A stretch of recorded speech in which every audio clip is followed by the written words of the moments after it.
Ce dimanche sera, mesdames et messieurs, à l'image de tout ce passé ensemble jusqu'ici. Nous ne dérogerons donc pas à la règle. Au contraire, nous reviendrons sur les différents faits d'actualité qui ont meublé la semaine. Et dans cette case-là, on va forcément reparler de la clôture de la session parlementaire du mois de novembre, la session de tous les enjeux, ainsi que ses remous. On va parler également de la controverse née autour de l'affaire Patrice Nganon dans la semaine. Bienvenue à tous, mesdames et messieurs. Voilà pour le sommaire. Je vous propose d'entrée de jeu d'accueillir Flavien Ndongo pour la revue de la presse. Bonjour Flavien. Bonjour Kate, bonjour à tous les invités ce dimanche. Bienvenue. Merci. Vous allez bien? Très bien, merci. Nous vous écoutons religieusement. Alors, comme vous le savez, la presse n'a pas dérogé à la tradition, elle est restée constante, c'est-à-dire rendre compte des faits qui ont marqué la semaine. Pour ce qui est donc de la fin de la session parlementaire pour le mois de novembre, la nouvelle expression renseigne que le président de l'Assemblée nationale s'est donc complètement moqué des députés du Social-Démocratique Front qui ont passé le temps à crier, chanter et jouer même le vuvuzela durant tout le temps que la session a donc pris au cours de ce mois de novembre. Donc, le journal fait savoir que le président de l'Assemblée nationale, en lisant bien sûr son discours de fin de session, a laissé dire qu'il espère que les mauvaises leçons, en tout cas du Social-Démocratique Front, ne se répéteront plus en 2018, même si tout le désordre de cette session n'a pas empêché que le projet de loi de finances soit donc adopté par les députés à majorité du RDPC. Sur cet aspect, donc, le messager a simplement dit que le budget a été adopté au forceps par les députés, malgré les cris et pleurs du Social-Démocratique Front. Les mêmes explications sont d'ailleurs lues dans le journal Essentiel, qui rappelle que malgré notamment l'ambiance surchauffée entretenue par les députés du Social-Démocratique Front pour le président de la Chambre basse, le chien aboie et la caravane passe. Donc lu en tout cas au cours de la semaine et dans la presse notamment. Le journal Émergence pour sa part souligne que pour tout au moins cette session de novembre qui a d'ailleurs été parsemée des scènes de chaos, notamment lors du vote du budget pour le quotidien privé bilingue, au-delà des actes du Social-Démocratique Front, le geste de Patrice Ndamjoya est donc le plus dur de cette session pour le reporter, sous la colère du fait de n'avoir pas pu partager son opinion sur les éléments donc du projet de loi des finances. Le projectile qu'elle a donc balancé a fait une victime, à savoir un député du RDPC à l'Assemblée nationale. Le journal La Tribune d'Afrique, sur cet aspect, explique que l'honorable Patrice Ndamjoya, député UDC, est donc une habituée des scandales du genre. Le rédacteur de l'article révèle que même au sein de son propre parti politique, elle est donc habituée des actions qui frisent le ridicule. D'ailleurs, dans son éditorial, Faustin Dican souligne qu'une bonne partie de sa réputation émane notamment des actes de violence. À la suite donc de cette ambiance, des lecteurs nés donc des révélations fracassantes de la presse, la députée UDC qui souhaitait donc s'expliquer à la presse n'a pas eu l'occasion. Elle a reçu plutôt un non catégorique du cacique du régime, de certains caciques du régime RDPC qui lui ont d'ailleurs interdit de rencontrer la presse, révèle donc le messager de cette semaine dans l'une de ses parutions. Mutation qui n'a pas aussi raté toutes les occasions, fait plutôt savoir que c'est un coup foireux de Kavaye Djibril, lui qui croyait faire du buzz, mais a plutôt rendu célèbre Patricia Ndamjoya, donc le président de l'Assemblée nationale est dans celui-là, qui a raté bien sûr le code, selon bien sûr le journal Mutation, mais simplement le député de l'UDC est resté constante. Elle n'a pas pu avoir l'occasion de s'expliquer devant la presse. Pour Mutation encore, ce sont bien sûr des honneurs perdus de l'Assemblée nationale. Voilà donc le premier sujet qui est donc traité au cours de cette édition de droit des réponses, traité ou également par la presse. Et aujourd'hui, un autre cas qui est donc à l'honneur aujourd'hui, c'est un sujet aussi intéressant, qu'il s'agit bien entendu de l'affaire Patrice Nganon. Le hebdomadaire Le Soir, qui semble bien sûr s'intéresser à ce sujet, a traité également de manière particulière le problème. Rappelle qu'après bien sûr son interpellation pour des faits qui ont défrayé la chronique, plusieurs d'entre eux ont été donc rejetés par le juge, tels donc outrage au chef de l'État et autres. Seulement, le journal fait savoir que l'enseignant d'université qui s'est donc adressé de manière ordurière au président de la République et sa famille est resté en détention jusqu'à ce jour. Émergence est donc resté également dans cette logique. Le journal fait savoir que c'est une affaire qui continue de faire grand bruit, même si il n'a pas encore été libéré, parlant notamment de Patrice Nganan. Donc aujourd'hui, le quotidien Le Jour parle également de Patrice Nganan, qui même après bien sûr sa détention, il a eu l'occasion de se confier au monde entier à travers des écrits. Il continue donc de s'expliquer sur les motifs de son interpellation. Plusieurs intellectuels sont d'ailleurs sortis pour non seulement s'indigner de la sortie des propos utilisés par ces derniers qui se passent pour un intellectuel, et aussi ils ont décrié et se sont d'ailleurs désolidarisés de son comportement. Il estime qu'un intellectuel ne peut pas se comporter ainsi, donc il faut revoir cette façon de faire. C'est du moins le traitement qui a été réservé, en tout cas à ce sujet, par la presse cette semaine. On va vous remercier, Flavien, d'être venu nous produire justement ce différent traitement qui a été fait par la presse tout au long de la semaine. On vous retrouve la semaine prochaine. Merci, c'était un rendez-vous.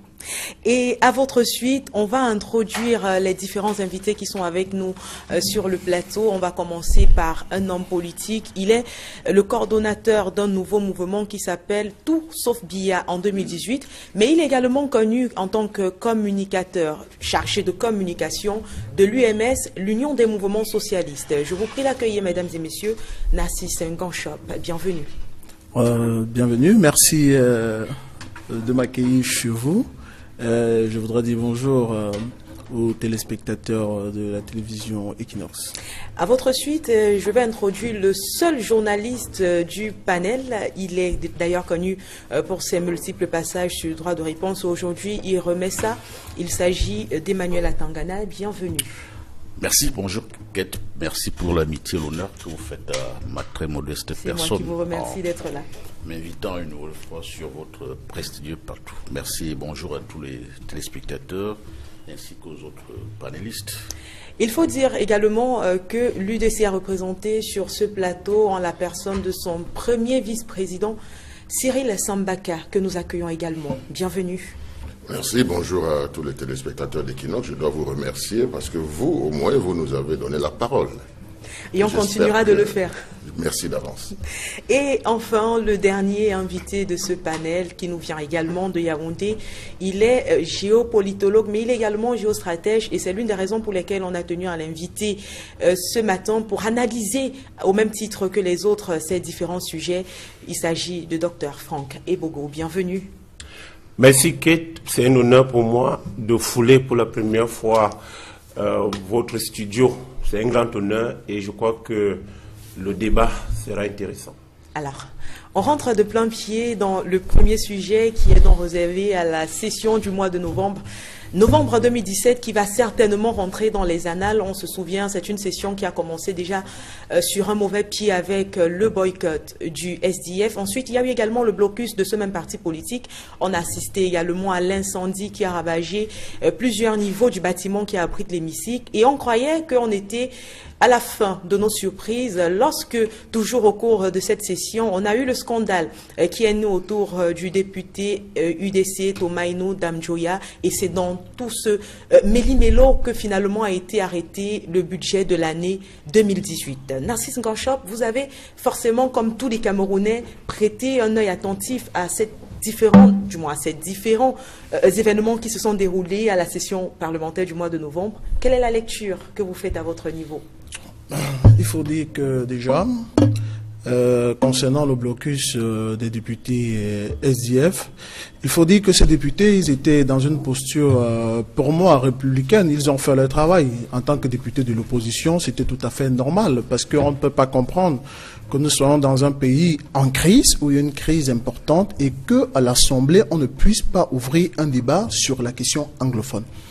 Il était déjà, les députés de l'opposition et surtout du SDF, ils avaient dit que si on n'ouvrait pas un débat sur la question anglophone, sur la question de la crise anglophone, il devait avoir un blocus. J'ai apprécié, et d'ailleurs le mouvement 2018 Tout sauf Biya s'est félicité sur notre page officielle de cette posture qu'a adopté les députés SDF. Maintenant, pour revenir sur l'attitude de Madame Damjoya, il faut dire que Madame Damjoya, elle Elle s'est tout simplement insurgée, elle s'est révoltée contre un système. Nous sommes dans une dictature qui ne dit pas son nom. Voilà des députés, même jusque dans l'Assemblée nationale, on ne leur permet pas de s'exprimer. Alors elle se dit, à quoi me sert ce chevalet si je ne peux pas m'exprimer à l'intérieur du Parlement? Et c'est comme ça que révoltée, elle décide de se débarrasser de cela parce qu'elle juge que ça ne sert à rien si elle n'a pas la parole.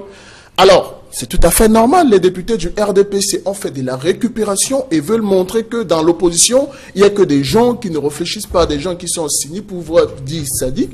Mais non, je pense que l'acte de Mme Damjoya, pour moi-même, est un acte, même si elle ne l'a pas fait de manière explicite, si elle ne l'a pas fait expressément, je pense que c'est à encourager. Nous pensons qu'il va falloir que les gens du RDPC sachent que c'est la conséquence de ce qui arrive lorsqu'on ne donne pas la parole aux gens. C'est la même chose qui s'est passée dans les régions du Nord-Ouest. C'est la même chose qui s'est passée le 21 octobre dans la ville de Douala lorsqu'on a donné une autorisation de manifestation à l'opposition par le biais de l'honorable Jean-Michel Nietzsche et que 48 heures avant cette manifestation pacifique, on nous a fait un procès d'intention en disant que nous ne devrions pas respecter ce qui avait été défini dans le cahier des charges. Ça, c'est un procès d'intention. On est interdit. Mais attendez, Kédiara, lorsqu'on interdit une manifestation pacifique, lorsqu'on interdit aux gens de s'exprimer, automatiquement, vous les envoyez dans le maquis. Ça, c'est un acte tout simplement de révolte. Et je pense que je vais terminer en disant... Regardez ce qui s'est passé dans l'Assemblée nationale. C'est un signe. Les gens doivent percevoir cela. Premièrement, il y a eu contestation. Ça veut dire que ce qu'on n'avait jamais vu, on a vu ça à l'Assemblée nationale. Le sang des Camerounais qui coulent dans des régions anglophones. Pour une première fois, le sang a coulé dans l'Assemblée nationale. Je vous dis, pour moi, c'est un signe fort. Et si le régime RDPC ne fait pas très attention, ça va continuer à couler sur le territoire national. Merci pour cette première prise de parole. On passe à vous, Franck Ebogo. On sait déjà que la session du mois de novembre est prioritairement réservée au budget. Alors, comment comprendre que le SDF en ait profité quand même pour imposer sa façon de voir? C'était quand même la 4e rentrée parlementaire, en même temps que le problème de la crise anglophone s'était fait connaître. Pourquoi attendre seulement maintenant? Je crois que la question, il faut l'adresser aux stratèges du SDF. Mais on peut très bien comprendre que le SDF a voulu faire de la question anglophone, entre guillemets, n'est-ce pas, une ressource politique. Vous avez bien vu que le SDF, qui est un parti à vocation nationale, s'est désintéressé d'autres problématiques et a inscrit... À l'instar desquelles, par exemple, la question Boko Haram. Il y en a d'autres, mais ils se sont focalisés depuis plusieurs mois sur la question anglophone, comme si, en réalité, l'essentiel de leur agenda politique tenait, n'est-ce pas, à la question anglophone. Mais certains partis politiques, ils peuvent, n'est-ce pas, inscrire à l'ordre du jour, bien dans leur agenda, les différents points qu'ils veulent. Donc, maintenant, par rapport à la session parlementaire qui s'est déroulée dernièrement, on sait très bien que c'était une session budgétaire et que les points inscrits à l'ordre du jour de cette session sont prioritairement, n'est-ce pas, les points définis par le gouvernement. Vous savez que l'ordre du jour du Parlement, d'une session comme celle-là, appartient à la fois au gouvernement qui propose des points, par exemple l'adoption des projets de loi, mais également il y a des points qui reviennent éventuellement au Parlement, notamment s'ils ont des propositions, n'est-ce pas, de loi. Donc, dans le cas d'espèce, la priorité était à l'adoption, n'est-ce pas, du budget. Et de manière subreptice, le SDF, n'est-ce pas, a inclus la question anglophone. Moi, je ne suis pas tout à fait surpris par rapport à la tenue des événements, parce qu'effectivement, le SDF veut se positionner comme le défenseur principal de la question anglophone. Et peut-être pour terminer par rapport à cette première prise de parole, on dira que, c'est mon analyse, hein, que en réalité, le fait que le SDF ait été débouté sur cette question-là à l'Assemblée nationale ne veut pas dire que le gouvernement s'est dessaisi ou bien ne s'intéresse pas à la question anglophone. Moi, je pense que le gouvernement a compris que le traitement de la question anglophone ne peut pas s'effectuer dans le seul cadre parlementaire. Parce que si on le fait, si on ouvre les débats au Parlement, en réalité, c'est 6 ou 7 partis politiques qui vont s'exprimer dessus. Or, la question anglophone intéresse tout le monde, la société civile.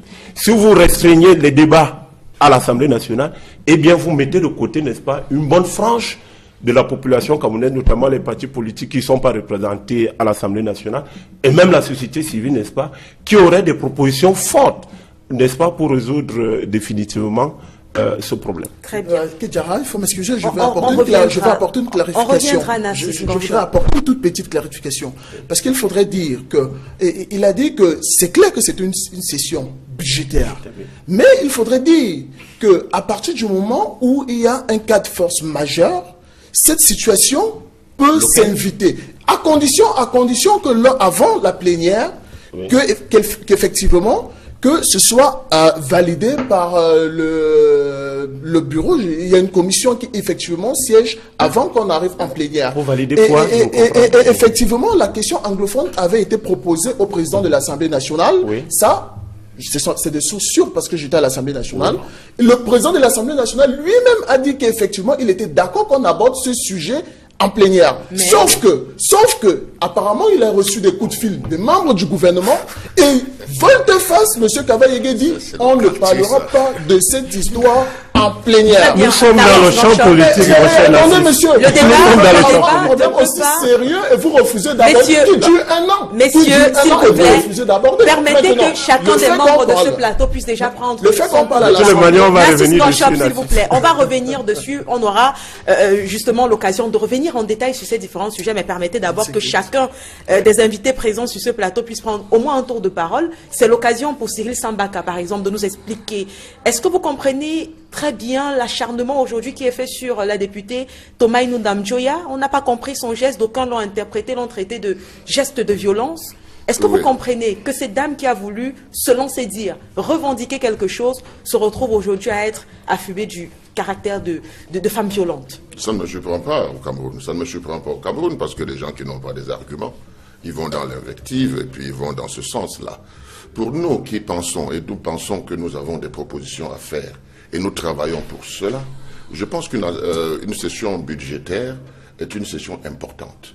Alors, ça se prépare. Et en ce qui concerne l'UDC, je dois vous dire que nous avons fait 3 mois pour parler du franc CFA. Nous avons fait 3 mois pour parler de certains sujets, n'est-ce pas, qui devraient intéresser les problèmes, le Cameroun. Bon, donc, nous avons travaillé sur tous ces sujets, et je dois dire que nous avons une tradition à l'Union démocratique du Cameroun. C'est tout simplement que nos députés que nous envoyons là-bas ont des comptes à nous rendre. Ils ont des comptes à nous rendre. Avant de nous rendre des comptes, ils réunissent les journalistes, les médias, n'est-ce pas, pour leur faire le rendu et leur dire quelle est la position du parti, quel est le programme du parti par rapport à toutes ces questions. Donc, je crois que ce que les téléspectateurs doivent savoir, c'est que l'UDC est à l'Assemblée nationale depuis 20 ans. Depuis 20 ans.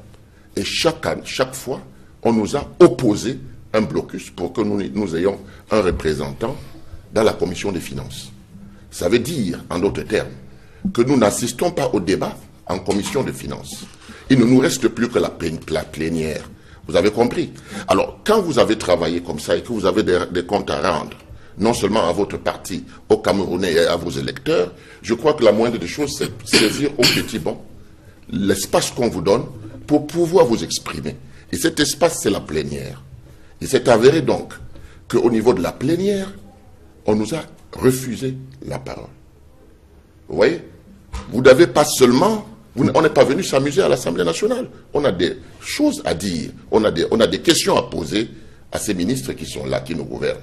Donc, notre député, notre représentant, a levé son chevalet pour s'exprimer. On lui a refusé la parole. Et quand le président de l'Assemblée nationale, sans vote, sans rien du tout, dit que le budget est adopté.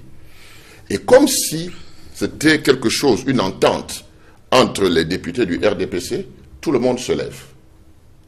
Ils se sont mis à applaudir. Tout le monde se lève. C'était alors là le 3e chevalet. Parce que le chevalet, elle l'a lancé au milieu de la salle, là où c'est vide.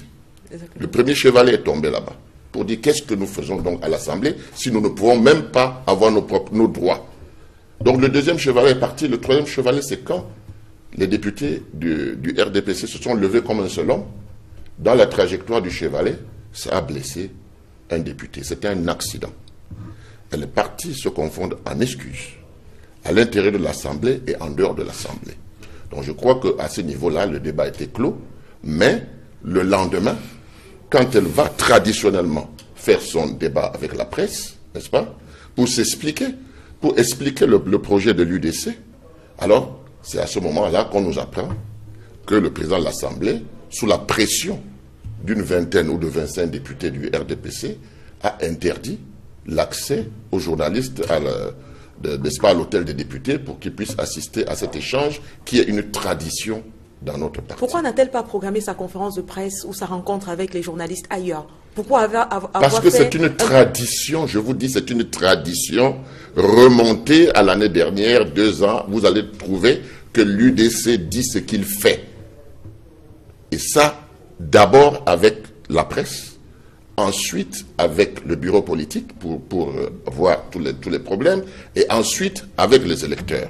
Donc c'est une tradition républicaine qui a été bafouée à l'Assemblée nationale, en dehors de l'Assemblée nationale.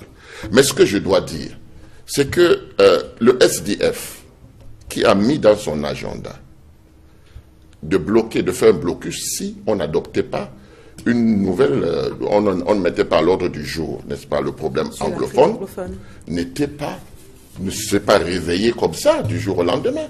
Je peux vous dire qu'en ce qui concerne même l'UDC, nous avons demandé il y a 1 an une commission d'enquête par rapport à cela au sein de l'Assemblée nationale. Le SDF a fait pareil. Mais on n'a jamais écouté. Donc, à la fin, le SDF a trouvé sa stratégie parce que, en réalité, ce qui se disait et ce qui s'écrivait était que l'opposition ne fout rien à l'Assemblée nationale. L'opposition ne fout rien à l'Assemblée nationale. Vous savez, le problème du Cameroun a toujours été cela. Si vous voyez, les Camerounais ont un faible pour être des procureurs. Nous, à l'UDC, nous sommes des avocats. Nous défendons des causes.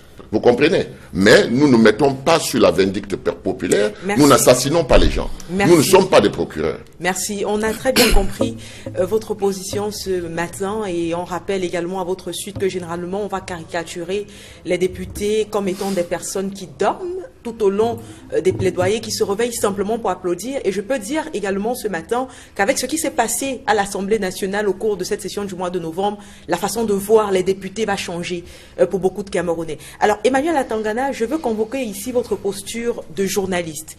On a d'accord vu le SDF faire un blocus, un boycott d'abord et ensuite un blocus pour que soit inscrit le problème de la crise anglophone. Mais on est tenté de se demander à quoi aura servi tout ça, puisqu'en fin de compte, de la crise anglophone, on n'en a pas véritablement parlé dans les 2 chambres. C'est bien de convoquer la posture de journaliste que j'ai. Justement, j'en profite pour dire que les mots boycott et blocus ne peuvent pas cadrer avec ce qu'on peut appeler une manifestation du SDF à l'hémicycle dernièrement. Le SDF a juste légèrement perturbé les travaux de la session,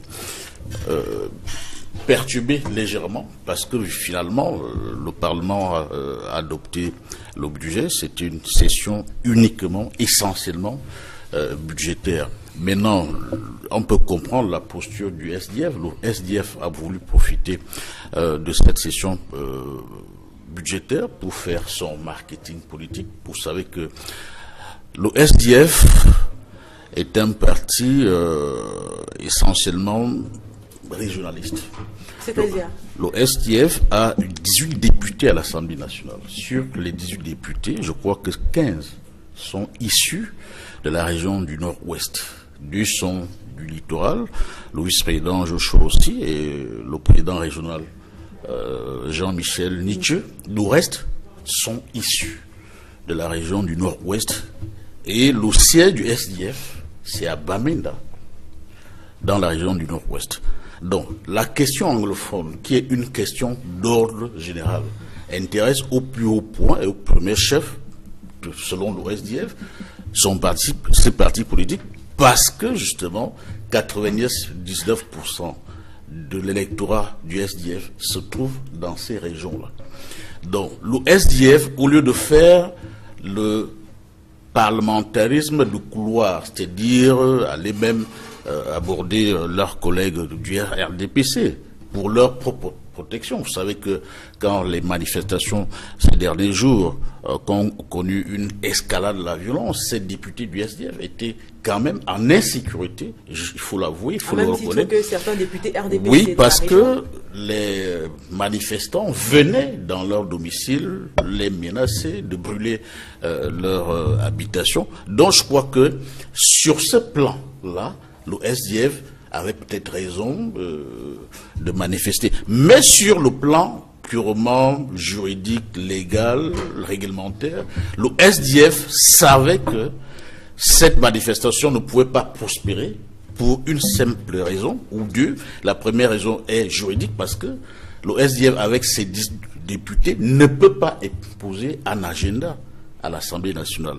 Le SDF, avec ses 10 députés, connaît bien les procédures législatives qui demandent à un parti politique d'introduire une proposition de loi auprès de la commission des présidents qui peut la juger recevable ou non. Et le SDF, sachant qu'il est minoritaire, le seul moyen de se faire entendre, c'est de se transformer en peut-être cette espèce d'intermittent du théâtre, un mauvais théâtre. Permettez que je vous relance sur un autre plan.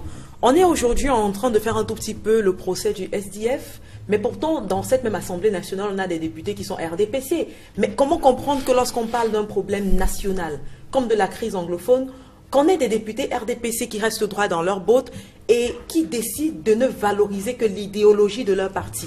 Le docteur Ibougoua dit tout à l'heure que le problème anglophone est un problème à caractère national. Le SDF ne doit pas en profiter pour faire son marketing politique. Je suis en train de vous expliquer que le SDF, sur les 18 députés de l'Assemblée nationale, 14, je n'ai pas les chiffres exacts, sont issus de la région du Nord-Ouest, dont d'une des deux régions anglophones.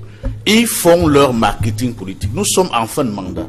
Le SDF est en train de faire une opération de charme envers l'électorat anglophone parce que son électorat est essentiellement anglophone.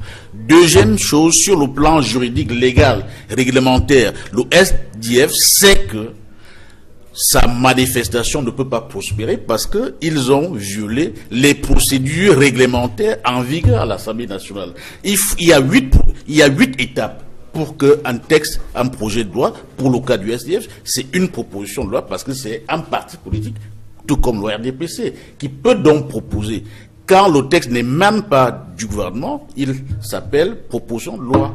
Pour le cas du SDF, ça ne peut pas prospérer vu que le SDF n'a que 18 députés contre 148 du RDPC. Je vous remercie pour ces analyses.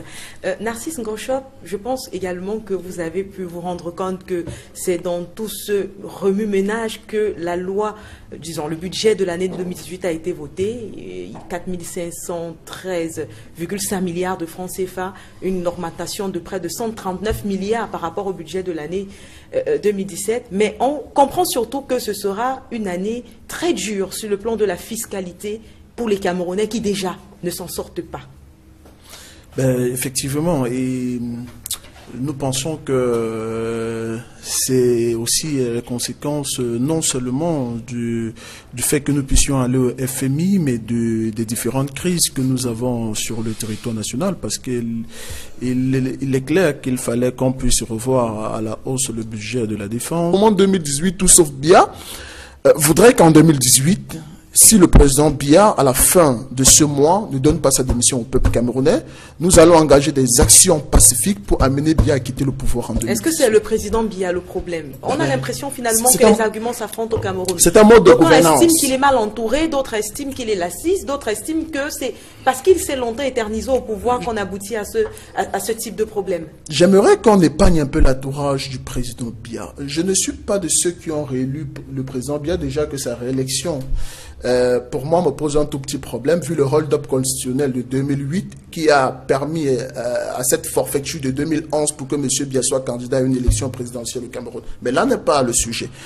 Il faudrait qu'on laisse l'entourage du président Biya, parce que je vais prendre un cas très simple. Même lorsqu'un chef traditionnel, lorsqu'un jeune, un enfant est pris et devient chef supérieur chez nous, par exemple, à l'Ouest. À partir du moment où il est chef, vous n'avez plus le total, vous n'avez plus de contrôle sur lui. Je pense que ce qui se passe au Cameroun, on a l'impression que le président Biya n'est pas responsable de ce qui se passe, mais c'est lui qui est premier responsable. Parce qu'au fait, c'est sa politique.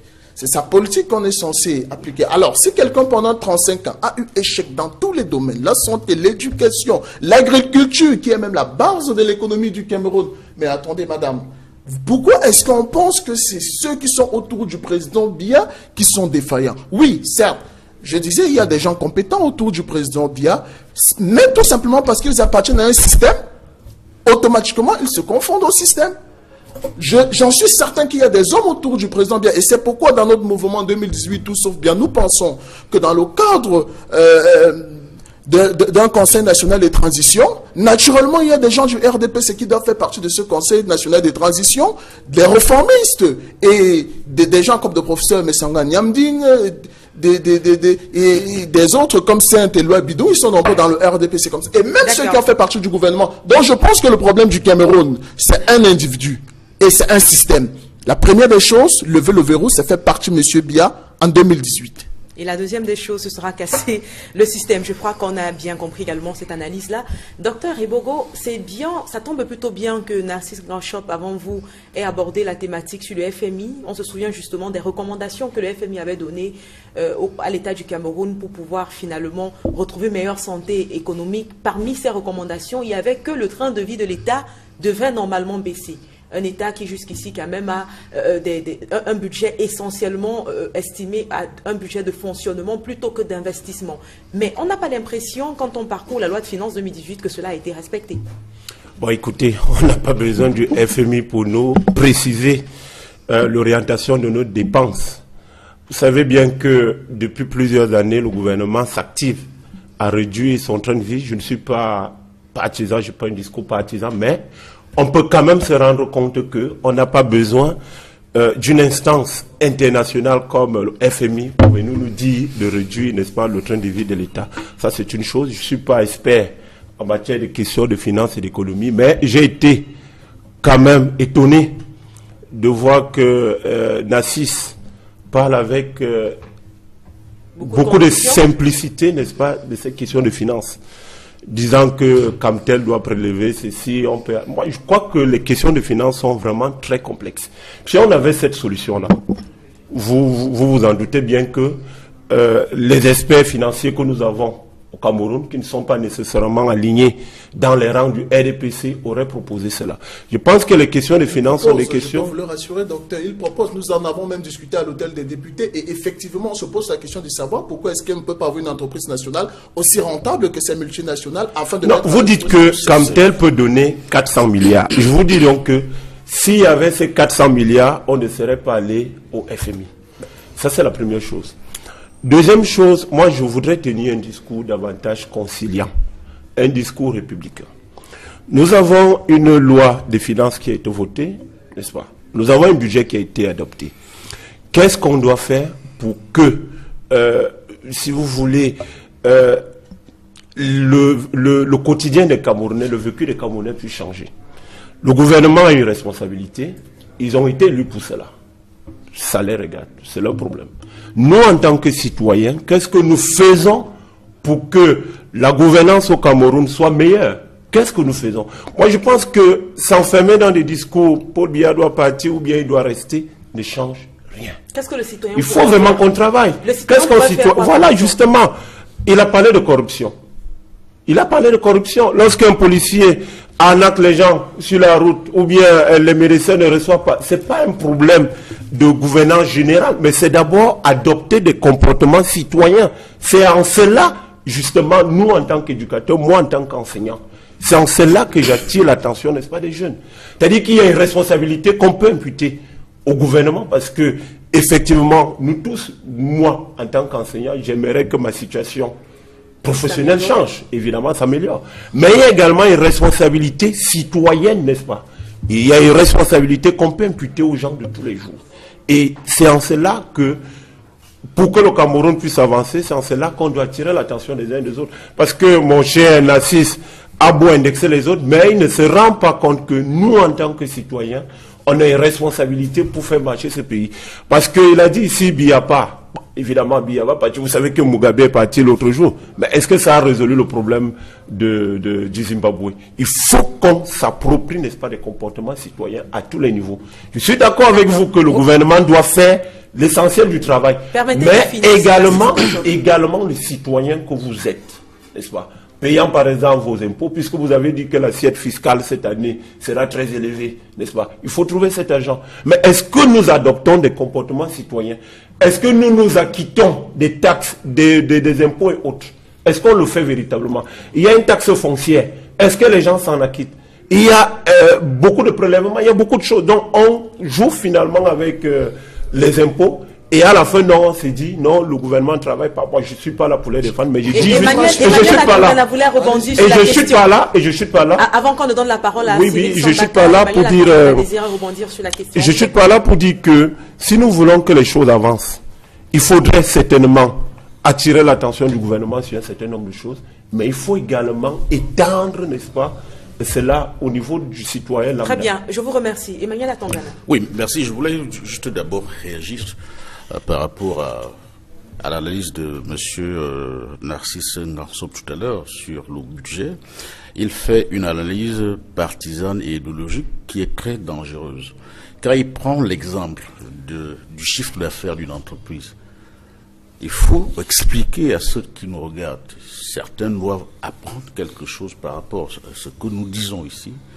Le chiffre d'affaires est l'ensemble des ventes qu'une entreprise réalise en un exercice. Du chiffre d'affaires, il faut déduire les charges de l'entreprise. On ne peut pas demander à une entreprise qui fait 800 milliards de payer 400 milliards d'impôts. C'est impossible. Vous ne m'aviez pas compris. C'est impossible. Vous ne m'aviez pas compris. Vous ne m'aviez pas compris. Une entreprise qui fait un bénéfice de 800 milliards. Non, vous avez parlé du chiffre d'affaires.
Dire cela trouve, n'est-ce pas, son origine à la colonisation. Vous comprenez? Je vais vous expliquer un certain nombre de choses rapidement. Oui. Alors, quand nous sortons de la colonisation, on laisse une école administrative ici qu'on appelle l'ENAM. Vous comprenez?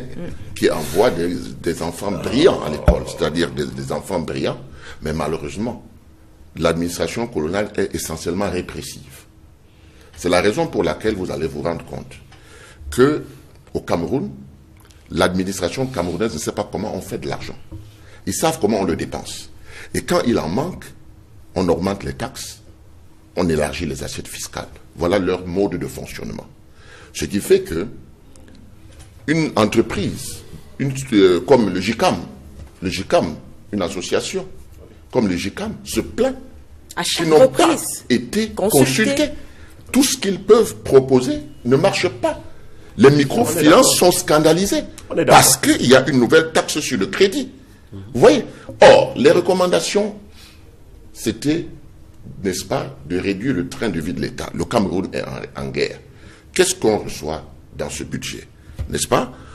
On voit tout de suite que au niveau du budget d'investissement, il y a accroissement, au niveau de fonctionnement, il y a accroissement de 18%.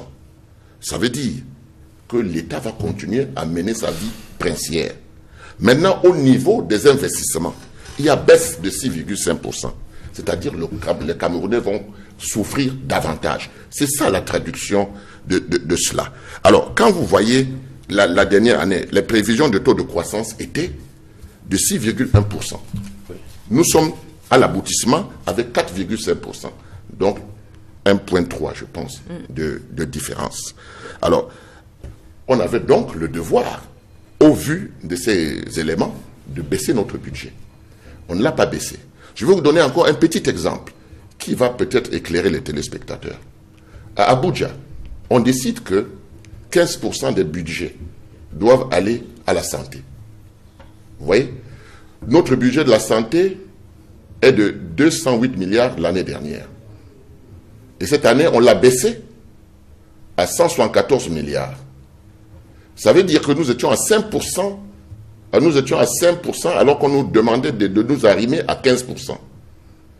C'est pour ça que des pays comme le Gabon et autres ont la couverture santé, que nous n'avons pas. Mais au lieu donc d'augmenter notre budget de la santé à 670 milliards, comme le recommande l'Union africaine, nous l'avons plutôt baissé à 174 milliards. Et en même temps, nous apprenons qu'il faut 1300 milliards pour la couverture. Vous voyez, il y a des aberrations que les députés ont le droit de savoir, de poser des questions à ces ministres. Et l'impression qui ressort de cette affaire, c'est que cette assemblée a été bâclée exprès à cause des grosses incongruités qu'il y a dans ce budget. Je peux les citer, je peux les détailler. Nous n'avons pas ce temps, mais je donne quelques petits exemples pour comprendre que nous sommes dans un système répressif. Première chose. Deuxième chose, nous ne respectons pas les règles de l'art. Nous sommes en économie et ça a des règles. Nous ne pouvons pas avoir des partenaires parties prenantes, comme le GICAM, qui est le partenaire de l'État, mais qui chaque fois propose quelque chose qu'on ne tient pas compte de cela. Qui sont-ils, ces fonctionnaires, pour penser qu'ils peuvent être Dieu sur terre, pour penser à la place des autres, sans jamais consulter personne? C'est le principe là de la démocratie qui dit que parce que le RDPC a plus de députés, qu'il n'y a pas les règles basiques de consensus. Qui dit que on ne peut pas, dans notre pays, parler du problème anglophone sans voir une récupération politique? Est-ce que ce problème existe? Oui ou non? Est-ce que l'Assemblée nationale est la représentation du peuple? Oui ou non? C'est ça les questions fondamentales. Si tel est le cas, alors ça veut dire qu'ils ont leur part de choses à faire. Ils ont à mettre en place des commissions d'enquête, parce que c'est eux les élus du peuple. Quand on est député, on est élu de toute la nation. Donc ils ont le droit, et ils ont le devoir d'ailleurs, de le faire. Si le budget doit être adopté, il y a des sessions extraordinaires. Il y a des sessions extraordinaires qu'on peut convoquer uniquement pour ce problème, qui est un problème sérieux. Mais vous voyez qu'est-ce qu'on dit à la fin? On dit qu'il y aura des élections en 2018. Le Cameroun se porte mal. Le Cameroun est en guerre. Et pour une fois, essayons de nous ressaisir et de se dire que s'il y a une minorité de gens qui ont voté monsieur, alors ça veut dire qu'il représente une minorité. Je vous remercie. Si on va à l'encontre des droits de l'homme pour ne pas respecter les minorités. Je vous remercie, Cyril Sambaka. Je suis avec vous à présent, Emmanuel Atangana, qui semblait ne pas être beaucoup d'accord avec ce que Cyril Sambaka disait tout à l'heure. Mais il y a également que, avec tout ce qui s'est passé au cours de cette session de novembre, beaucoup de Camerounais aujourd'hui sont d'accord pour dire que les parlementaires camerounais ne maîtrisent même pas ce que c'est que leur travail. Vous leur répondez quoi à ces Camerounais-là? Je réagis d'abord à l'analyse de mon ami le président Sambaka. Je crois que le président... Le vice-président. Oui, bon, Pas du tout. Il est quand même la deuxième personnalité forte de son parti. Oui, de son parti, dont il est président. Monsieur le Président, oui, nous sommes d'accord, c'est 18% d'augmentation du budget de fonctionnement pour 2018. Mais quand on dit 18%, ça veut dire c'est en valeur relative. Tout à fait. Voilà, nous sommes en valeur relative et de façon générale.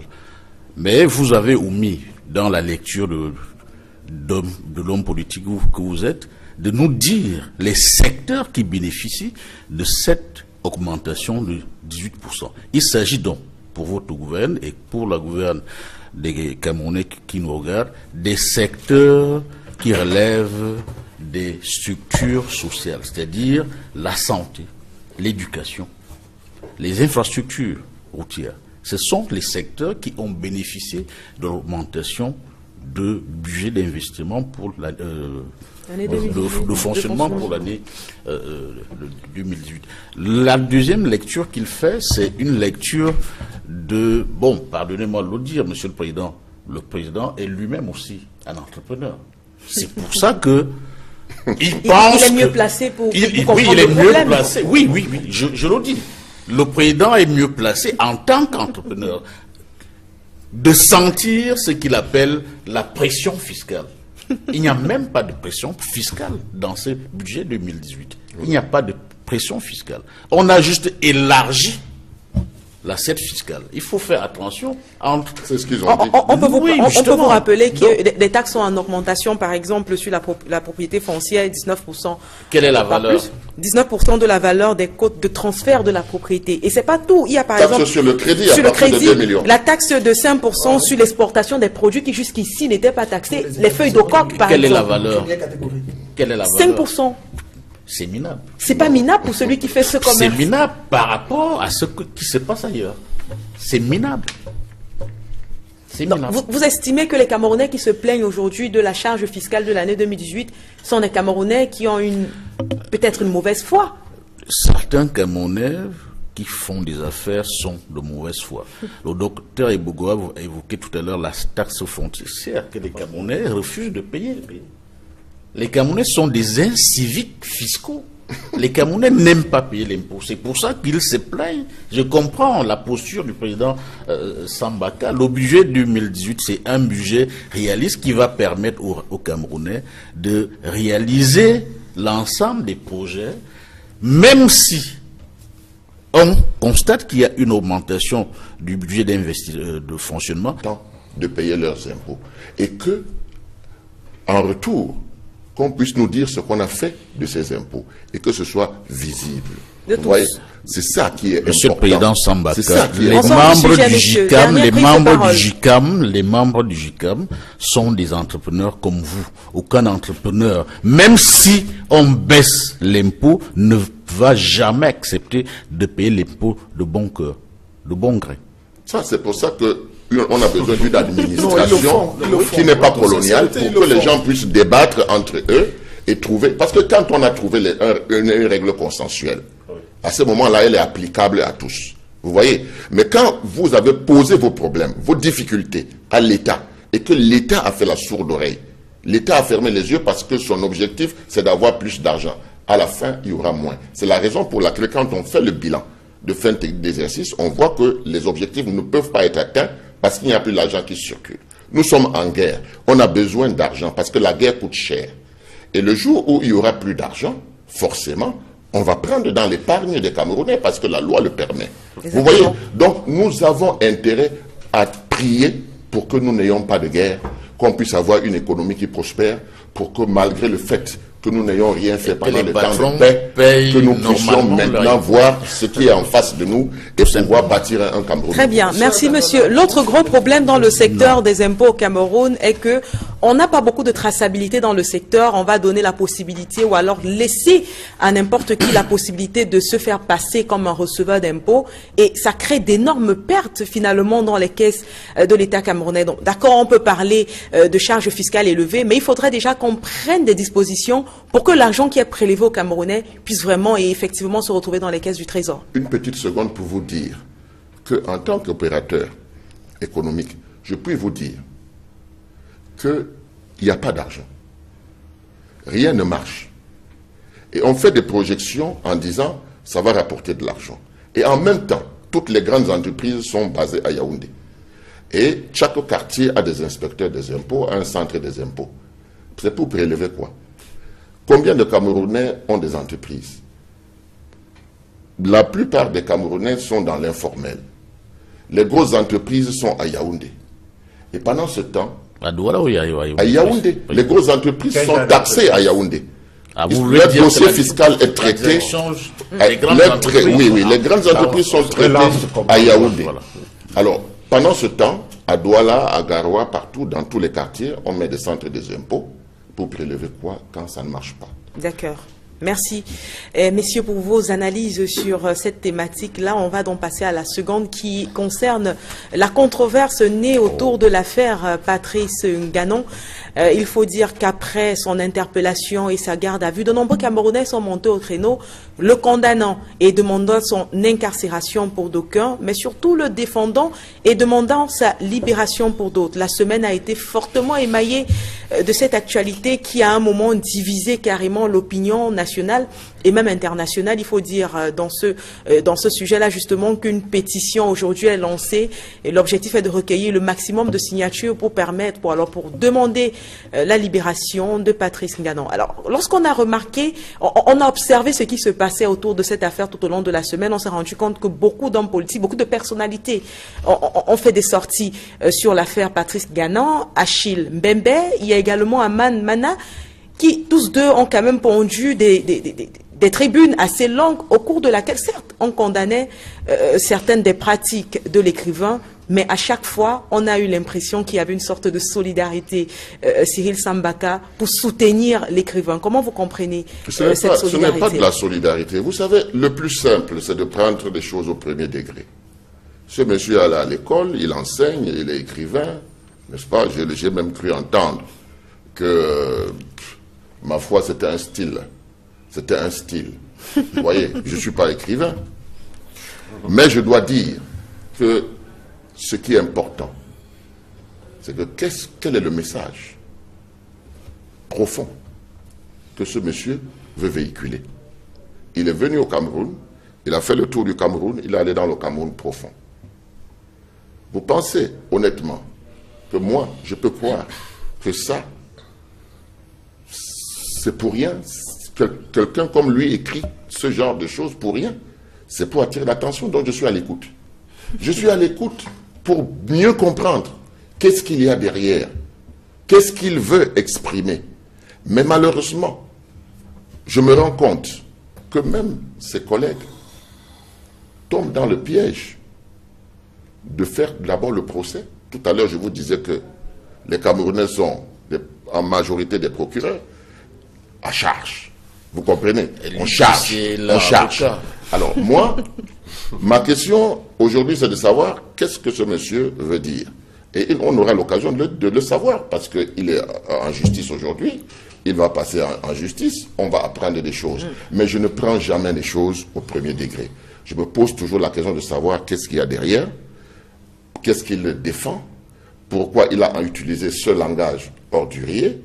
Est-ce que ce n'est pas pour nous dire quelque chose, mais je ne veux pas me mettre à sa place. Donc je vais attendre qu'il le dise. Si vous avez remarqué, tous les gens qui se sont érigés en procureur et qui ont tiré sur lui, tiré sur tout ce qu'il a dit,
que je respecte d'ailleurs aussi beaucoup, ce monsieur a jusqu'ici gardé une posture républicaine. Son combat contre le président Paul Biya, c'est sur le terrain politique des idées. Encore que je ne vois même pas les idées du MRC. C'est pas de ça qu'on parle, monsieur Atangana. Je suis en train de venir. Vous m'avez posé une question. Laissez-moi venir ici. Vous m'avez posé une question. Je n'aurais pas... Sans pour autant lancer des flèches sur des personnes qui ne sont pas là pour se défendre. Je ne lance pas une flèche. C'est son style. Je ne lance pas une flèche. Je suis même en train de féliciter le président Kamto et le président... D'accord. Avançons. John Fundi, qui n'ont jamais insulté le président Paul Biya. Leur combat, c'est un combat d'idées, s'ils en ont. D'où vient-il que quelqu'un qu'on présente comme écrivain, quand on est écrivain, encore que je ne crois pas que ce monsieur soit écrivain. On m'a dit qu'il a eu un il est peut-être... Il a remporté les prix. Bon, il est peut-être auteur de livres, mais écrivain, pour moi, non. Donc, c'est un fait banal. C'est un fait divers banal. J'en frissonne de l'odeur, d'apprendre que sur un plateau de télévision sérieux comme celui-ci, on parle de l'affaire Ngana. Elle a fait l'actualité, cette affaire-là. On va rester toujours... C'est pour ça que je dis que je respecte les choix éditoriaux de mes confrères qui ont mis ça sur un... Vous êtes très mal à l'aise dans le sujet, mais vous allez forcément trouver le moyen de donner votre point de vue, d'édifier les personnes qui vous en disant que ce monsieur a insulté sur la place publique un chef de l'État. D'accord. On va rester de votre côté, mais pas pour vous, pour le docteur Ibogo. On a assisté au cours de la semaine à une sorte de rétropédalage dans cette affaire. Le chef d'accusation pour outrage a été enlevé de la liste et on s'est beaucoup plus focalisé sur l'immigration clandestine, le faux et usage de faux. Déjà, la première question dans ce grand ensemble, comment expliquer ce rétropédalage? On a, en fin de compte, avec beaucoup de recul, l'impression qu'on veut à tout prix condamner le monsieur, l'acteur, l'écrivain, Patrice Ngana. Bah écoutez, à la suite d'Emmanuel Atangana, je dirais que je suis très mal à l'aise. Au moins pour 3 raisons. Je vais vous donner les raisons qui ne sont pas nécessairement les mêmes que celles de M. Emmanuel Atangana. La première, il s'agit d'une affaire de droit commun, il a dit. Donc, on ne viendrait pas parler ici de quelqu'un, je prends il y a beaucoup d'affaires. Qui a voulu un régime de planton. On ne viendra pas en parler. Donc, c'est une affaire de droit commun. La première chose. La deuxième chose, c'est une affaire pendante. Je suis très mal à l'aise. Et la troisième, j'ai appris que c'est un enseignant. Et je suis mal à l'aise lorsqu'il s'agit de parler d'un collègue. Même s'il y a des collègues, des aînés, n'est-ce pas, qui ont pris position par rapport à cette affaire. Donc je suis très mal à l'aise, et surtout lorsqu'on a voulu banaliser cette histoire. D'ailleurs, même à l'entame de votre propos, vous avez dit que pourquoi est-ce qu'on l'arrête? C'est une affaire très grave. C'est une affaire très grave. Il y a trois motifs qui ont été arrêtés, 3 chefs d'accusation qui ont été arrêtés. De mémoire, je cite 2. Le premier, il s'agit d'apologie des crimes. Deuxième, il s'agit de menaces de mort. Si vous avez lu ce qu'il a écrit, moi j'ai pris le temps de le lire, et que vous reveniez en studio, vous dites que c'est banal, on doit le libérer, mais attendez. Bon, maintenant, il y a sa ligne de défense qui dit qu'il s'est exprimé comme écrivain au sens figuré. Il va donc répondre, n'est-ce pas, devant les juridictions compétentes, qui vont donc voir si on ne doit pas le prendre à la lettre, s'il s'agit plutôt des propos tenus, n'est-ce pas, de manière figurée. C'est la justice qui va déterminer ce côté-là. Mais je dis, comme l'a dit Emmanuel Atangana, je suis vraiment très gêné. Bon, maintenant, est-ce que par rapport à d'autres affaires, on n'a pas vu des chefs d'inculpation, n'est-ce pas, les chefs d'accusation changer en cours de procédure? Il y en a souvent eu, non? C'est-à-dire que quand on arrête quelqu'un, on lui reproche parfois 9 choses. Il y a 9 chefs d'accusation. Mais en l'exploitant, on peut se rendre compte, parce que le procureur peut se rendre compte que sur tel chef d'accusation, il n'a pas d'éléments, ça tombe.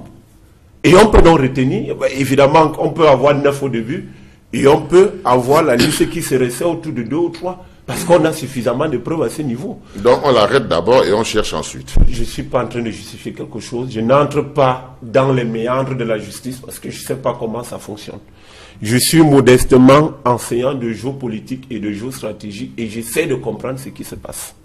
Bon, maintenant, si vous dites qu'on ne devrait pas l'arrêter, le relâcher, cette question-là, vous pouvez la poser au juge, qui a certainement plus d'éléments que vous et moi, et qui sait pourquoi il a arrêté et l'a conduit alors qu'on l'attendait dans sa cellule au commissariat, mais qu'on l'a conduit en prison. Très bien. Nancy Ngashop, dans l'une de ses sorties, Aman Mana a dit « La seule personne qui devrait être taxée d'outrage s'appelle Paul Biya Barthélémy Bivando, lui qui a imposé sa présence au Camerounais pendant plus de une trentaine d'années. » Et on peut dire que c'est un argument quelque part qui est rejoint également, ou bien un même argument qui est défendu par Achille Mbembe, lorsqu'il dit, je cite, « Patrice Nganan, bien que sulfureux et schizophrène, est victime d'un système, le nôtre. » Partagez-vous ce point de vue? Je voudrais déjà dire... Vous voulez qu'il dise quoi? Lui-même dit qu'il lui crée... Permettez qu'il donne son point de vue lui-même. Il est sur le plateau, monsieur Atangana. Je suis désolé. Vous posez une question à un monsieur qui a créé un mouvement qui s'appelle Tout sauf Paul-Biya. Si dans votre quotidien vous n'êtes pas poli, soyez poli sur ce plateau, je vous en prie. Bon. Si je l'ai dit maintenant, je vais dire, le compatriote Patrice Nganan, si jamais de sa prison il nous écoute, qu'il sache qu'il a tout notre soutien. Le soutien de qui? D'avoir insulté. D'avoir insulté. Qu'est-ce qu'il a dit? Il a insulté. C'est moi qui pose les questions sur le plateau. Monsieur Atangana, oui. Je vais vous dire. Narcisse, je vais vous dire. Je vous ai dit encore au départ que nous n'étions pas d'accord pour l'injure. Je suis d'accord avec vous. Nous ne sommes pas d'accord pour l'injure. 2 secondes. Monsieur Atangana. 2 secondes. Oui, allez-y. 2 secondes. Allez-y. Vous venez de prendre l'exemple du président d'Abobo, d'ailleurs mes condoléances sincères au président Joshua aussi, qui est mon ami. Vous avez pris l'exemple du sud-ouest pour aller chez lui. Moi, je suis du sud. Je suis du département de l'Océan. Donc, c'est ce qu'on appelle le pays, organisateur. Je suis de Mvungue. Vous savez comment je fais pour partir de Mvungue jusqu'à Kribi, qui est mon... Écoutez, moi, 2 secondes. Jusqu'à Kribi, qui est mon chef-lieu de département. Je vais vous couper, monsieur Atangana. Non, s'il vous plaît. S'il vous plaît, c'est mon temps de parole. C'est mon temps de parole. Monsieur Ganchard, je vais rajouter votre temps de parole. Permettez qu'il chute, s'il vous plaît. 2 secondes. Vous savez comment je fais pour partir? Je parcours 4 régions du Cameroun pour atteindre mon chef-lieu de département. Quand vous dites que le président Joshua, si on a fait 9 heures pour arriver chez lui, moi je fais combien d'heures? C'est votre problème si vous ne revendiquez pas, monsieur. C'est votre problème. Je vous dis que c'est votre problème si vous ne revendiquez pas. C'est votre problème. Écoutez-moi. Monsieur Atangana, le Cameroun en général a des problèmes.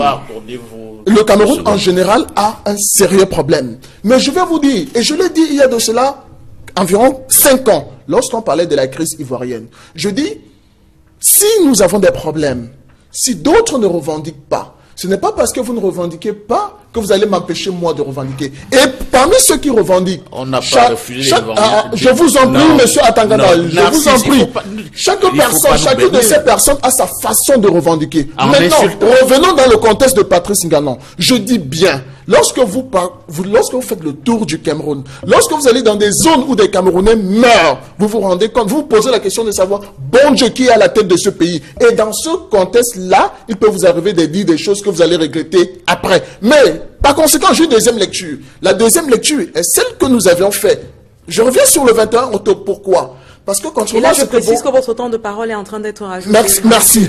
Je reviens sur le 21 octobre. Pourquoi? parce qu'au fait, beaucoup de personnes ont pensé que l'honorable Ninche et ceux qui étaient autour de lui ont échoué, on les a empêchés. Nous avons réussi. Nous avons réussi pourquoi? Parce qu'une fois de plus, nous avons montré aux amis du Cameroun à l'international que nous avons affaire à un régime autoritaire, à une dictature qui n'a pas de nom.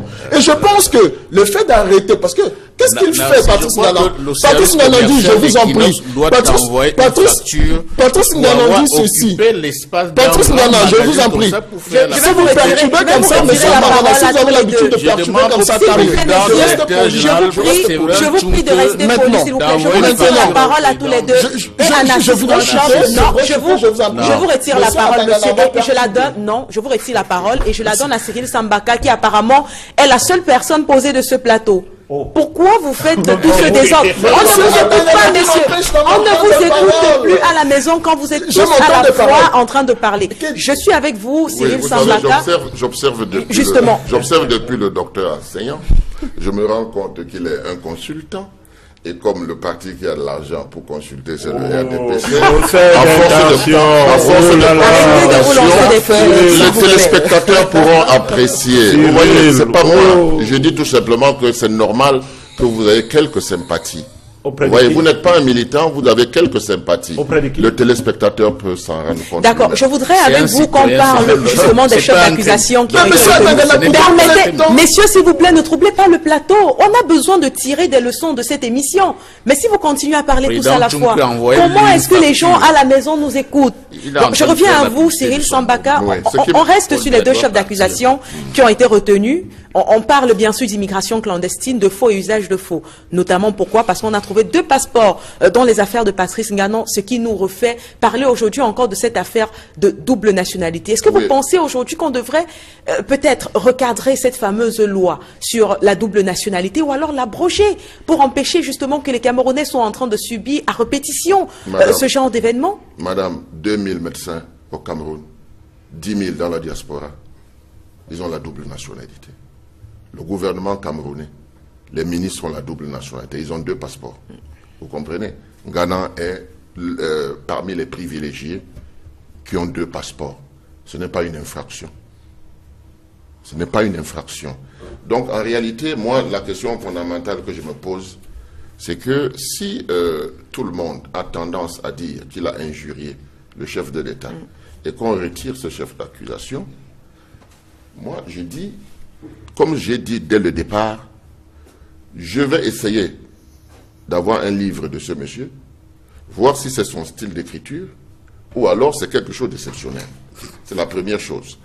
Donc, quand j'aurai vu cela, je vais continuer à me poser la question de savoir pourquoi il a écrit comme ça.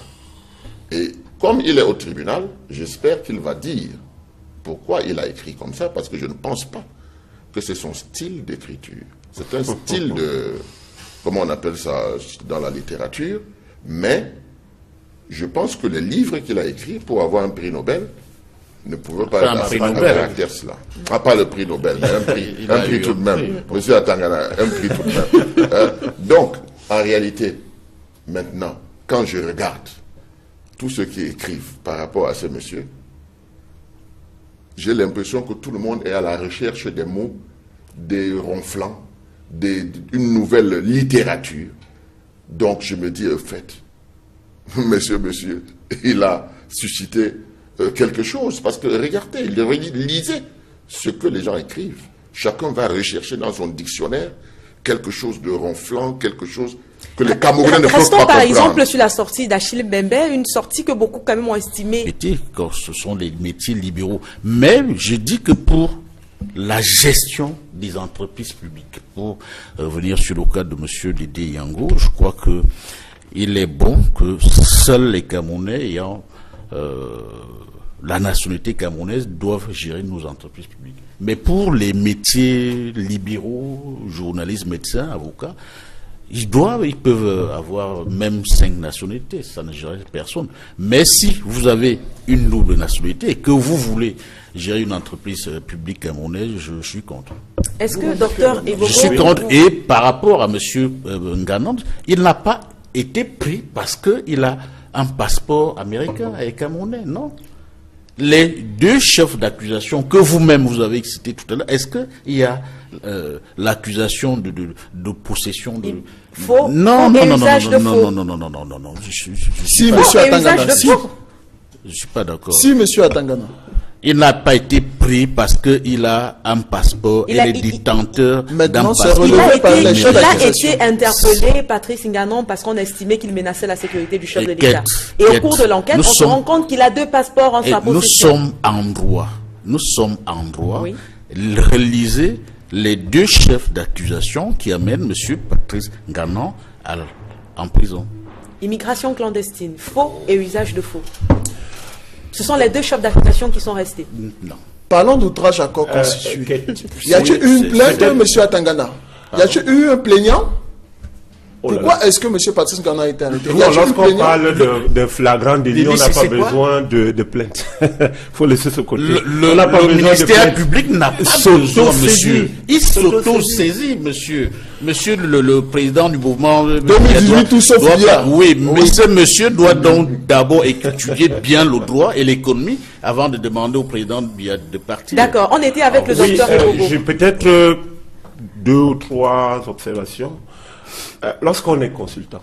Vous n'avez pas besoin de me répondre. Bon, d'accord, mon cher Cyril. Je voudrais juste dire que lorsqu'on est consultant, il peut arriver que dans la prise de parole, on soit proche. On peut être d'accord comme on peut ne pas être d'accord sur certaines questions. Mais ça ne m'enlève pas l'étiquette de consultant. Et pour revenir à autre chose, donc maintenant, pour revenir à ce qui nous intéresse ici, je voudrais dire que moi j'étais très surpris lorsque Nassis dit qu'il le soutient. Dites que vous soutenez le combat. Et d'ailleurs, Cyril l'a dit tout à l'heure, le combat. Vous soutenez le combat, c'est-à-dire vous êtes tous contre Biya. On est d'accord. Mais vous ne pouvez pas dire que vous supportez la forme. Non, je soutiens la personne. Je ne suis pas peut-être d'accord avec des propos injurieux.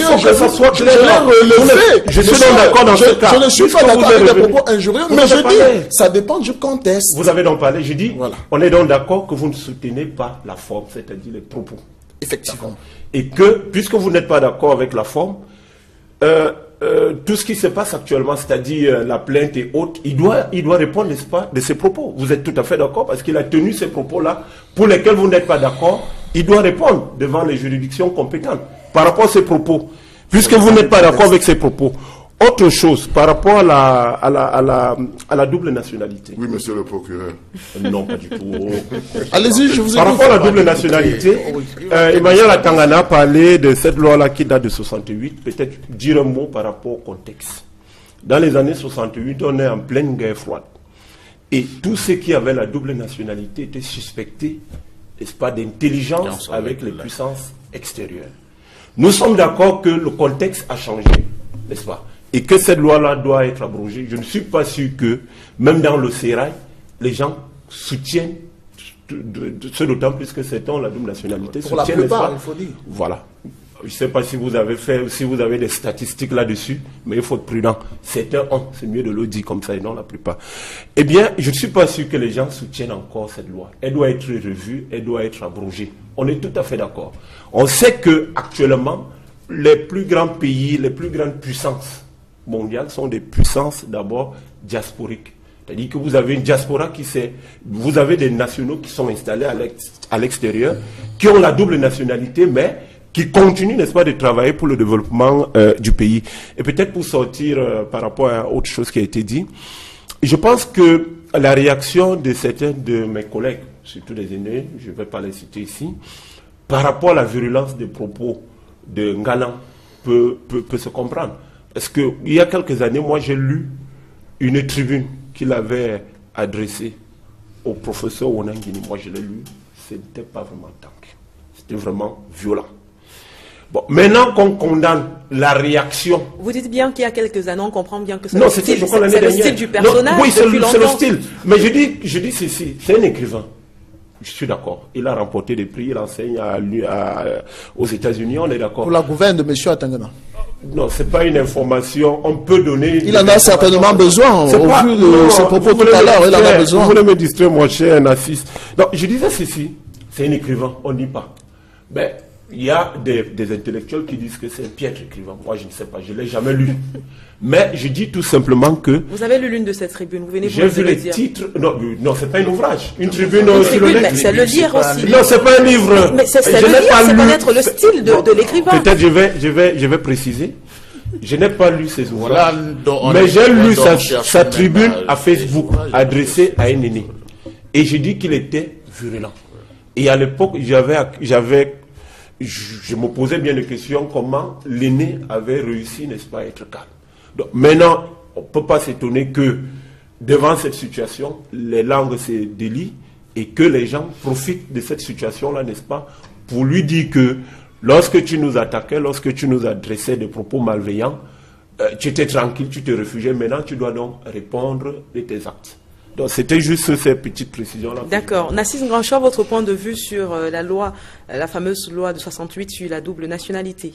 Bon, bien, il est clair que cette loi de 68, elle est obsolète. Oui, on est d'accord. Aujourd'hui, vraiment, je ne comprends pas comment on peut continuer, mais il faut dire que...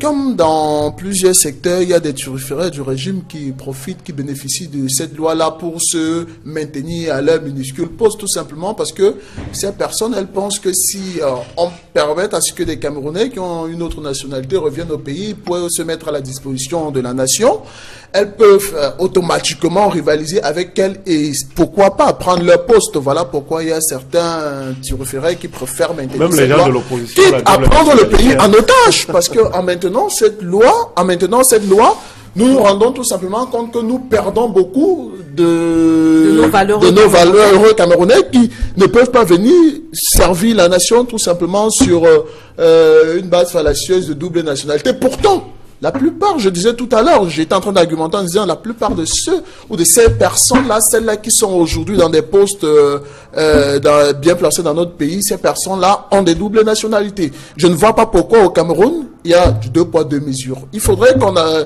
tout simplement que cette loi soit abrogée et puis qu'on essaye d'entrer réellement dans une république moderne.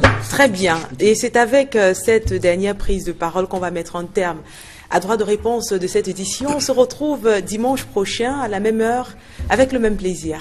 Déjà ?